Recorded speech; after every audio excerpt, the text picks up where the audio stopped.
All right, today we're going to learn how to use the definition of the Laplace transform to transform two simple functions, just to get a feeling for what's going on.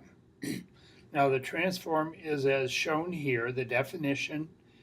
You'll notice that's an improper integral because the upper limit is infinity. So to make it a proper integral, we have to rewrite this definition using a limit outside the integral. All right, that makes then the integral a proper integral, where it was improper before. So let's do an example. So we'll ask this is the simplest thing you can do. What is the transform of a constant? So I'll set it up, write it as you see here, and I put a as the upper limit of the integral because that's what our change of definition is. So we'll take the transform of k then. So the setup is as shown. The k comes outside the integral because it's a constant. So I can just do the integral by itself. So I'll integrate the integral in a standard way by letting u be s of t minus s of t. And then if I do that, I get this next line, which is k limit a tends to infinity.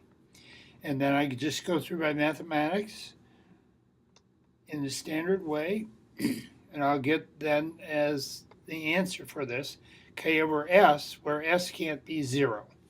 So that would mean that k over s is the Laplace transform of k, and this would be true for any k, any finite k, any real number k, really.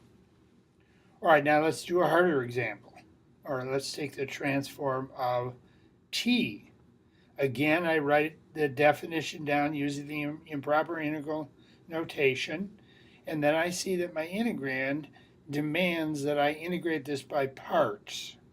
So I will let u and dv be my choices, and once I do that, then I'll get the limit as a tends to infinity of this expression with two terms, one of which is called, the first of which is called the boundary term, the second of which is the integral.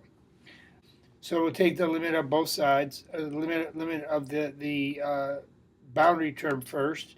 That will go to 0 because the exponential at a, as a tends to infinity, will be 0.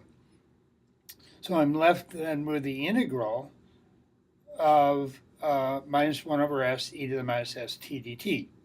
So I can then use substitution to evaluate this integral, letting u be minus st, and then I will get 1 over s squared, the limit of the exponential function there, as a tends to infinity, where it's evaluated at the 0 and a points.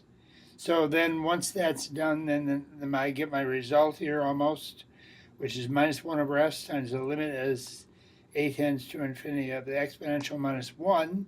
Well, the exponential will go to 0, so I'm left with minus 1 over s squared times minus 1, or 1 over s squared, as the transform of t.